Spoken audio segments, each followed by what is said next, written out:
Good morning students, online classes में आपका स्वागत है। लास्ट क्लास में अपन ने टॉपिक किया था फ्रीऑन, क्लोरोफ्लोरोकार्बन। ठीक है, आज अपन स्टार्ट करते हैं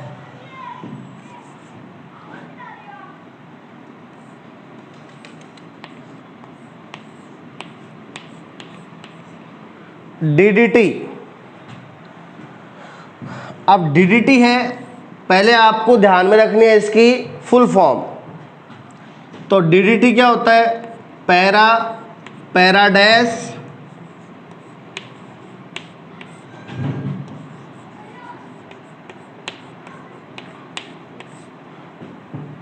पहले डी का मतलब डाइक्लोरो,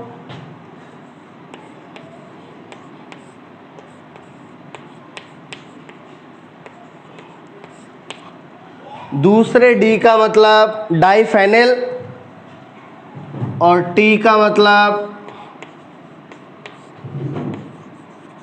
ट्राई क्लोरो और लास्ट में एथेन। तो ये डीडीटी की फुल फॉर्म होती है para, para dash, dichloro, diphenyl, trichloro, ethane. अब देखिए, यानी इसमें मुख्य कार्बन श्रृंखला कितने कार्बन की होती है? 2 कार्बन की, एथ, और कार्बन कार्बन के बीच सिंगल बॉन्ड के लिए एन, एथेन, और प्रतिस्थापी के रूप में होते हैं डाइक्लोरो, डाइफेनिल, ट्राइक्लोरो। ठीक है, अब देखिए डीडीटी है, इसका निर्माण किस प्रकार होता है? ठीक है, तो देखिए डीडीटी के निर्माण के लिए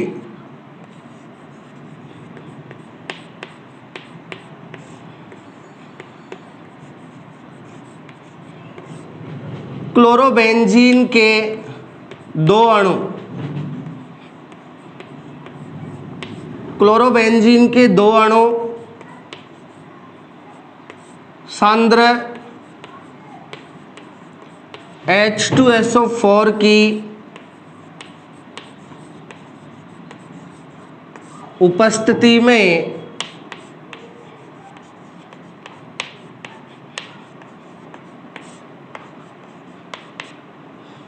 क्लोरेल से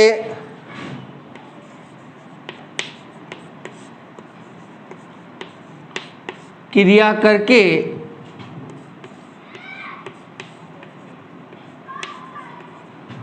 डीडीटी का निर्माण करते हैं,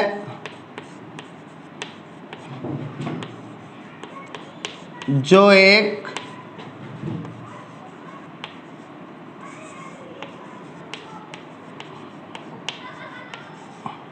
कीटनाशी होता है। तो डीडीटी है वो एक प्रकार का क्या होता है? कीटनाशी होता है ना। जहाँ पे कीड़े मकोड़ों को मारना हो वहाँ पे डीडीटी का छिड़काव किया जाता है। तो ये एक कीटनाशी होता है। अब इसके निर्माण के लिए देखिए, क्लोरोबेंजीन के 2 अणु सांद्र H2SO4 की उपस्थिति में किससे क्रिया करेंगे? क्लोरेल से क्रिया करेंगे। तो देखिए क्लोरेल क्या होता है? क्लोरेल होता है एसिटैल्डिहाइड का ट्राइक्लोरो व्युत्पन्न। ये क्लोरेल हो गया।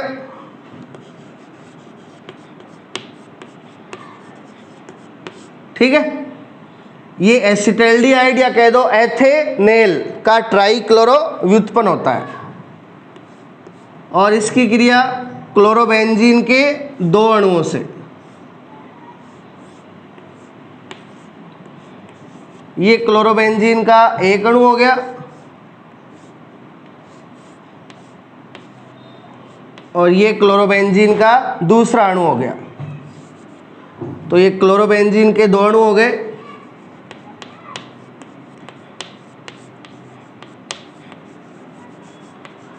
तो डीडीटी के निर्माण के लिए क्लोरेल का 1 अणु क्लोरोबेंजीन के 2 अणुओं से क्रिया करता है सांद्र H2SO4 की उपस्थिति में। ठीक है, अब देखिए बेंजीन में क्लोरो है वो यहाँ पे लगा है। अब इसके पास वाला कार्बन ऑर्थो, ऑर्थो के पास वाला मेटा, और मेटा के पास वाला पैरा। तो क्लोरो के सामने वाला कार्बन ये पैरा कार्बन हो गया। तो दोनों क्लोरोबेंजीन में अपन क्या करेंगे, इनके पैरा कार्बन के निकाल लेंगे हाइड्रोजन। इनके पैरा कार्बन के क्या निकाल लेंगे, हाइड्रोजन। इसका पैरा कार्बन ये हो गया और इसका पैरा कार्बन ये हो गया। ठीक है, अब देखिए यहां पे इसका अपन डबल बॉन्ड O इधर लिख लेते हैं, H है वो इधर लिख लेते हैं, एक ही बात है, एल्डिहाइड से वही। अब देखिए इसका डबल बॉन्ड वाला ऑक्सीजन, इसका डबल बॉन्ड वाला ऑक्सीजन, और इधर दोनों क्लोरोबेंजीन के पैरा कार्बन के हाइड्रोजन। इस प्रकार से यहां निकल जाएगा जल का अणु। दोनों क्लोरोबेंजीन के पैरा कार्बन से 2 हाइड्रोजन और इसका डबल बॉन्ड वाला ऑक्सीजन, ये यहां से निकल जाएगा जल का अणु। ठीक है, अब इस कार्बन की कितनी संयोजकता कम हो गई, 2 संयोजकता कम हो गई। तो ये कार्बन जुड़ जाएगा दोनों बेंजीन वलय से। ठीक है, तो अपन को ये प्राप्त होगा।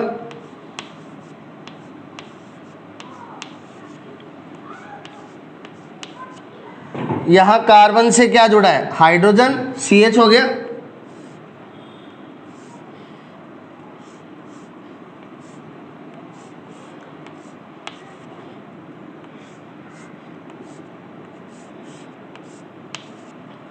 और इस कार्बन से जुड़ जाएगी दोनों क्लोरोबेंजीन की बेंजीन वलय, ये प्राप्त हो गया। अब ये आपका क्या है, DDT, इसे क्या कहेंगे, DDT। अब आप देख सकते हो यहां मुख्य कार्बन श्रृंखला है ये, यहां मुख्य कार्बन श्रृंखला ये है, कितने कार्बन की, 2 कार्बन की। अब देखिए ये बेंजीन वलय मुख्य कार्बन श्रृंखला से यहां से जुड़ी है ना। अब इसके सामने वाला कार्बन ये पैरा और ये पैरा डैश। ठीक है, अब यहां पे लगे हैं 2 क्लोरो, तो ये हो गया पैरा डैश डाई क्लोरो। तो पैरा डैश डाई क्लोरो। दोनों बेंजीन को प्रतिस्थापी के रूप में कह देंगे फेनिल। तो कितने फेनिल, 2 फेनिल, तो ये हो गए डाई फेनिल। ठीक है, अब यहां मुख्य कार्बन श्रृंखला से क्लोरो कितने लगे हैं, 3, तो ट्राई क्लोरो। और मुख्य कार्बन श्रृंखला में 2 कार्बन के लिए H, सिंगल बॉन्ड के लिए N। तो इस प्रकार इसका नाम हो गया para dash die chloro diphenyl try chloro ethane. ठीक है, तो ये आपका छोटा सा टॉपिक है DDT, जिसका निर्माण हैलोजन यौगिकों की क्रिया से ही होता है। हैलोजन यौगिक कौन कौन से काम आते हैं, क्लोरेल का 1 अणु और क्लोरोबेंजीन के 2 अणु किसकी उपस्थिति में क्रिया करेंगे, सांद्र H2SO4 की उपस्थिति में, और इनके बीच में से निकल जाएगा जल का अणु और ये जुड़कर क्या बनाएंगे, DDT। इसका पूरा नाम है वो ध्यान रखना है। और ये किसके रूप में काम आता है, कीटनाशी के रूप में।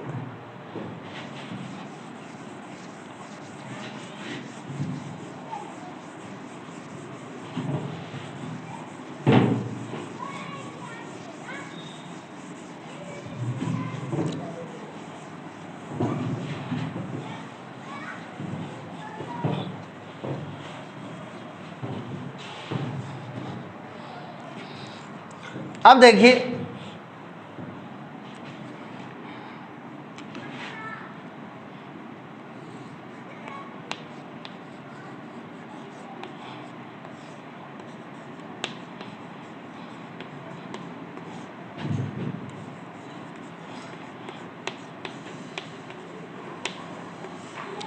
अब अपना अगला टॉपिक है बेंजीन हेक्साक्लोराइड।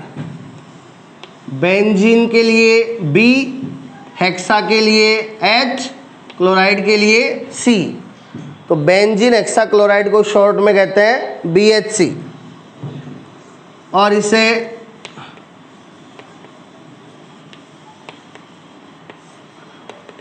गैमेक्सेन भी कहा जाता है। बेंजीन हेक्साक्लोराइड को क्या कहते हैं? गैमेक्सेन भी कहते हैं। अब देखिए इसका निर्माण किस प्रकार होता है। यह भी एक क्या होता है? यह भी एक कीटनाशी होता है। ठीक है, DDT की तरह यह भी क्या होता है? कीटनाशी। अब देखिए इसका निर्माण कैसे होता है।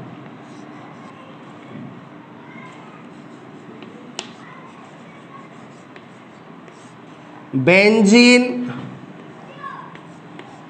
की क्रिया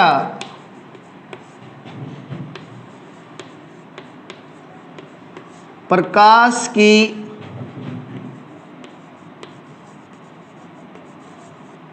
उपस्थिति में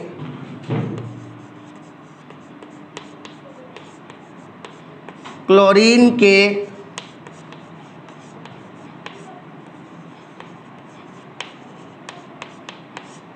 तीन अणुओं से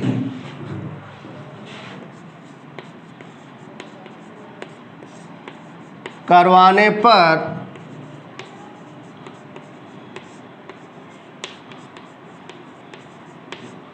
उत्पाद के रूप में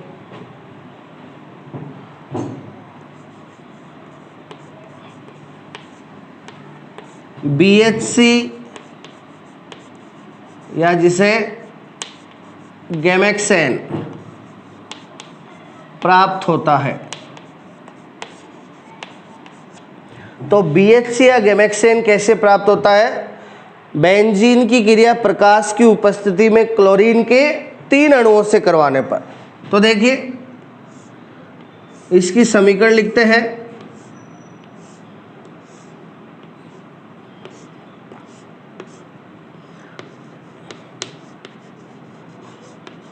ये हो गया बेंजीन, जिसका अणुसूत्र होता है C6H6। बेंजीन का अणुसूत्र ये होता है C6H6। इसकी क्रिया क्लोरीन के तीन अणुओं से, ये क्लोरीन के तीन अणु हो गए, और ये किसकी उपस्थिति में होगी? प्रकाश की उपस्थिति में। अब देखिए क्लोरीन के तीन अणु लिए हैं, तो यहाँ पे क्लोरीन के परमाणु कितने हो गए? 3 दूनी 6। ठीक है, अब ये क्लोरीन के 6 परमाणु हैं, इनका योग हो जाएगा बेंजीन के 6 कार्बन परमाणुओं पे। तो क्लोरीन के 6 परमाणुओं का योग हो जाएगा बेंजीन के 6 कार्बन परमाणुओं पे। तो ये बेंजीन के डबल बॉन्ड किस में बदल जाएंगे? सिंगल बॉन्ड में बदल जाएंगे। तो देखिए ये प्राप्त होगा।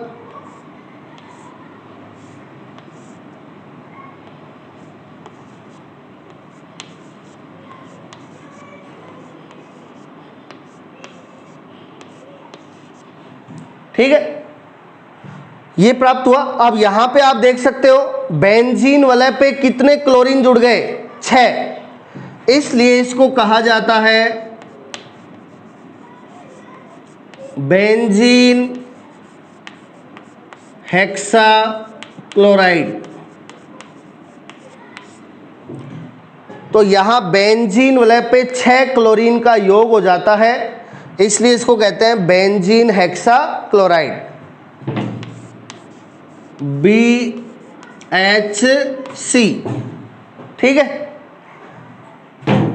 अब इसको गैमेक्सेन भी कहा जाता है। इसको गैमेक्सेन भी कहते हैं। इसके और भी कई नाम हैं। देखिए अब देखो बेंजीन का अणुसूत्र था C6H6, और यहां पे 6 क्लोरीन और आ गए, यहां पे 6 क्लोरीन और जुड़ गए। तो गैमेक्सेन का अणुसूत्र क्या हो गया?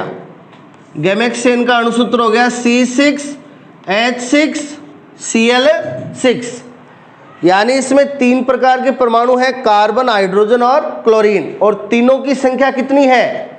6 तीनों की संख्या कितनी है? 6 है। इसलिए इसको 666 यानी 666 भी कहा जाता है। ठीक है, इसे लिंडेन भी कहा जाता है। ठीक है, तो ये इसके कुछ एक नाम है। अब देखिए, अब अपन करेंगे इसका IUPAC नाम।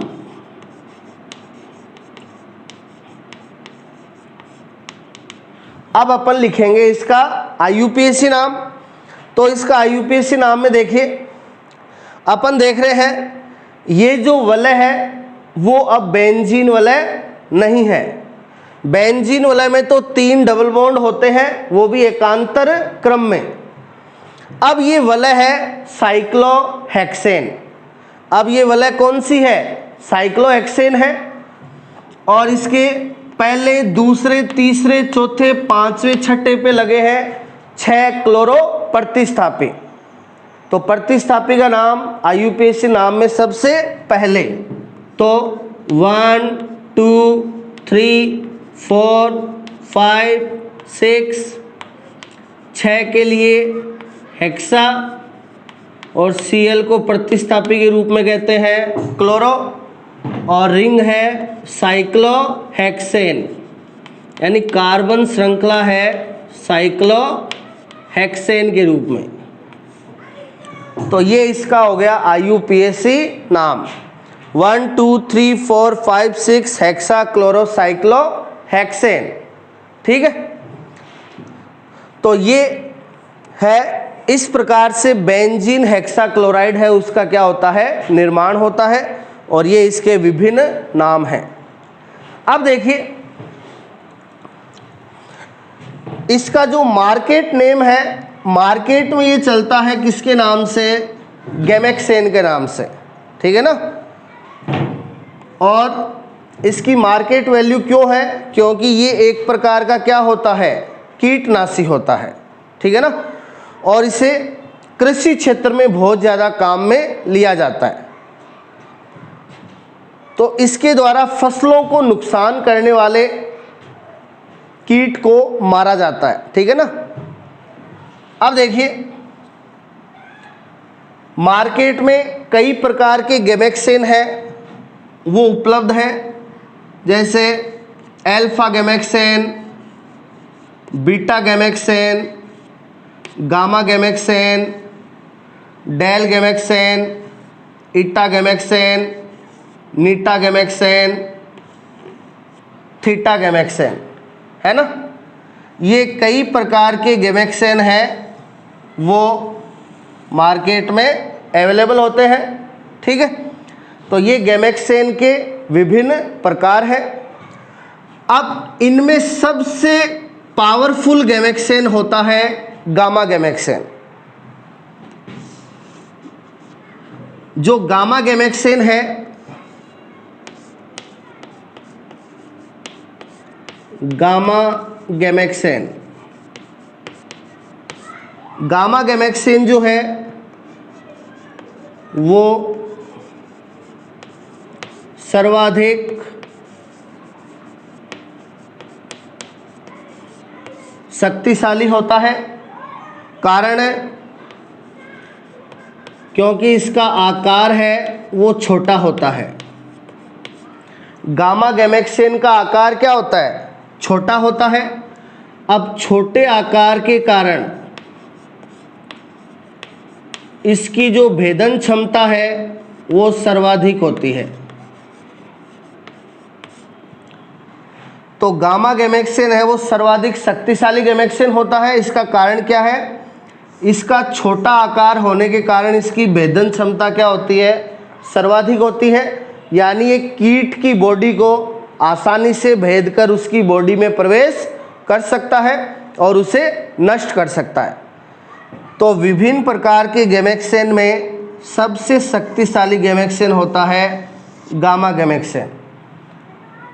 जिसका आकार छोटा होने के कारण इसकी भेदन क्षमता है वो बहुत अधिक होती है। तो ये अपना छोटा सा टॉपिक है बेंजीन हेक्साक्लोराइड या गैमेक्सेन।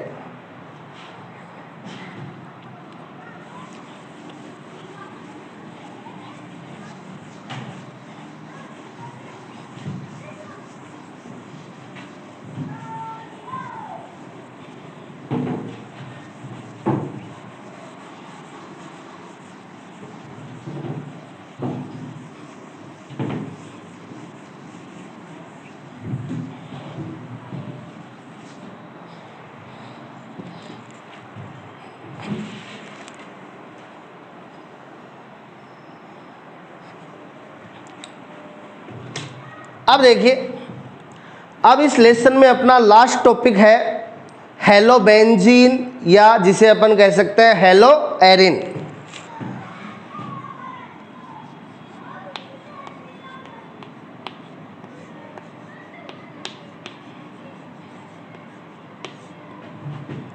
अब अपन स्टार्ट करेंगे हेलोबेंजीन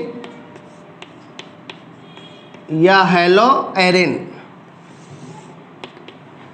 अब देखिए, हेलोबेंजीन या हेलो एरिन क्या होते हैं?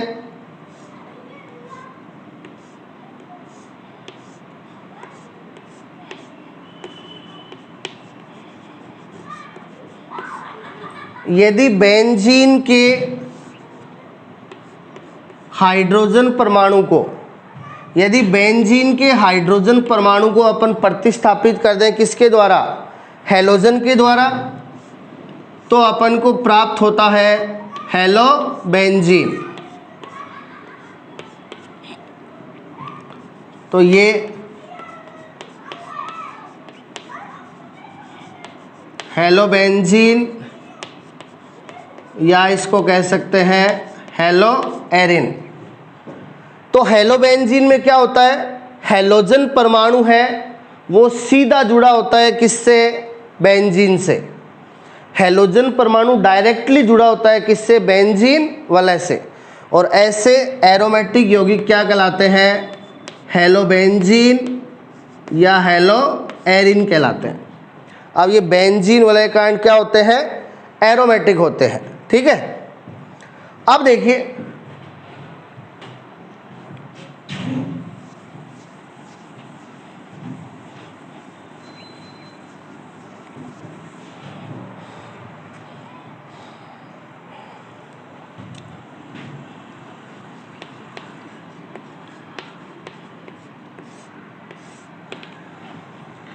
इनका नामकरण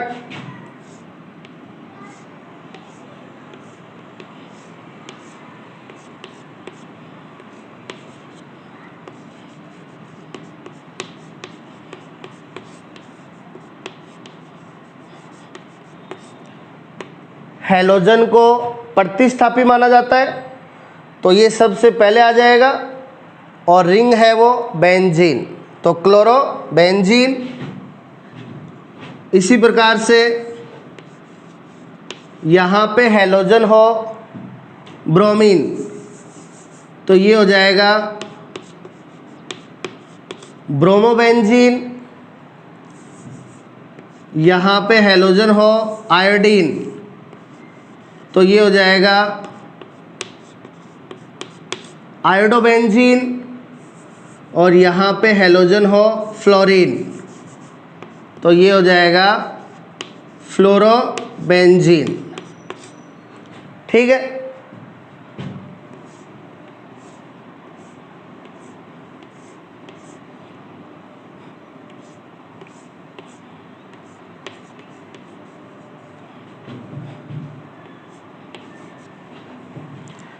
अब देखिए,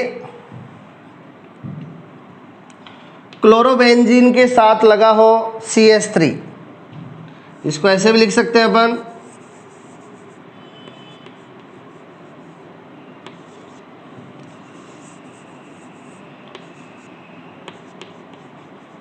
ऐसे भी लिख सकते हैं इसको। तो क्लोरोबेंजीन, इतना तो क्या हो गया? क्लोरोबेंजीन, और इसके साथ लगा है CH3। अब देखिए,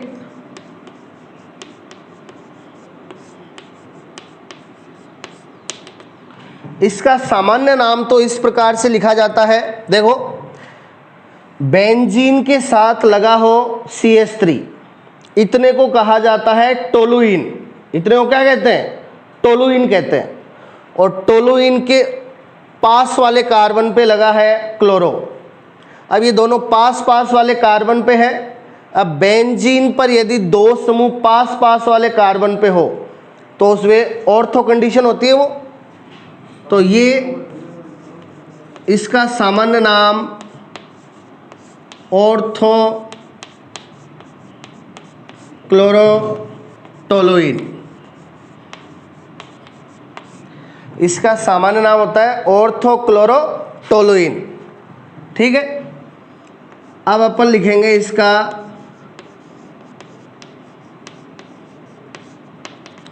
IUPAC नाम। अब देखिए ये भी प्रतिस्थापी माना जाता है और ये भी प्रतिस्थापी माना जाता है। ठीक है, अब अंग्रेजी वर्णमाला में पहले आता है क्लोरो, क्योंकि क्लोरो की स्पेलिंग C से स्टार्ट होती है जबकि मैथिल की M से। तो अंकन किया जाएगा किसके आधार पे? क्लोरो के आधार पे। तो ये पहला कार्बन और ये दूसरा कार्बन, ये अंकन हो गया। अब दोनों प्रतिस्थापी हैं तो दोनों को अंग्रेजी वर्णमाला के आधार पे लिखा जाएगा। तो जिसका अंग्रेजी वर्णमाला में पहले स्पेलिंग स्टार्ट होती है उसको पहले लिखा जाएगा। तो क्लोरो की स्पेलिंग C से, मैथिल की M से, तो पहले लिखेंगे क्लोरो को। तो देखिए 1 क्लोरो, 2 मैथिल और रिंग के लिए बेंजीन। तो ऑर्थो क्लोरोटोलुइन का IUPAC नाम होगा 1 क्लोरो 2 मैथिल बेंजीन। ठीक है, अब देखिए यदि ये CH3 अपन लगा दें यहां पे,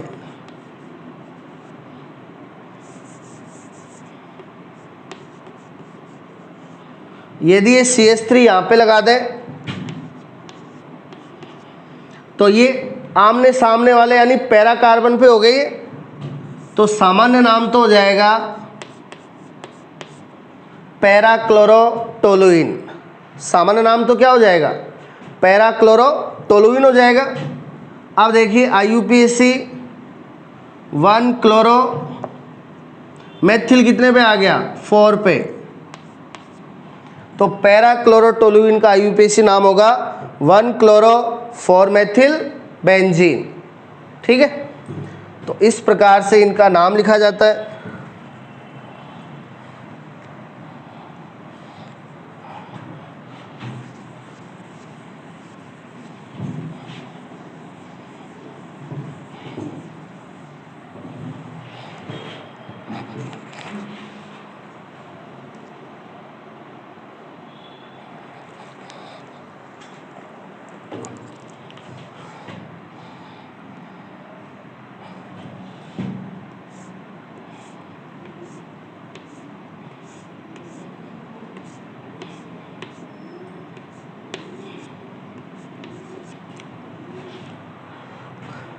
अब यदि बेंजीन वाले पर 2 क्लोरीन यानी फिर 2 समान हैलोजन पास पास वाले कार्बन पे हों, अब पास पास वाले कार्बन पे है तो ऑर्थो कंडीशन कौन सी हो गई? ऑर्थो। तो इसका सामान्य नाम तो हो जाएगा ऑर्थो डाइक्लोरोबेंजीन। इसका सामान्य नाम तो हो जाएगा ऑर्थो डाइक्लोरोबेंजीन। और IUPAC हो जाएगा ये पहला कार्बन और ये दूसरा 1 2 डाइक्लोरोबेंजीन।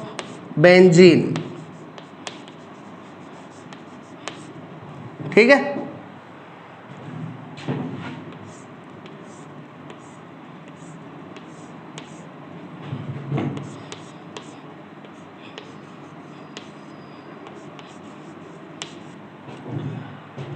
अब ये यहाँ पे 2 हैलोजन है ब्रोमीन के रूप में, और ये है आमने सामने वाले कार्बन पे यानी पैरा पे, तो इसका सामान्य नाम तो हो जाएगा पैरा डाइब्रोमो बेंजीन। सामान्य तो हो जाएगा पैरा डाइब्रोमो बेंजीन।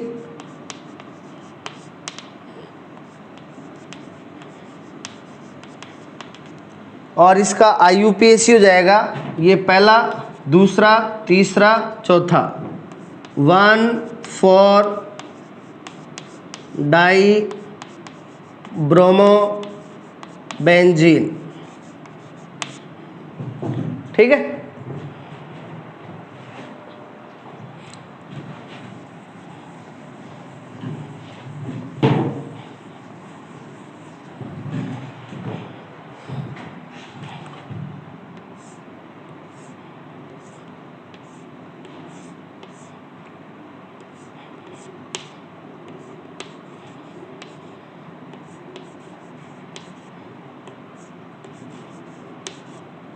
अब देखिए बेंजीन वाले पर 3 हैलोजन, बेंजीन वाले पर 3 हैलोजन लगे हो एकांतर क्रम में, यानी एक एक कार्बन को छोड़कर।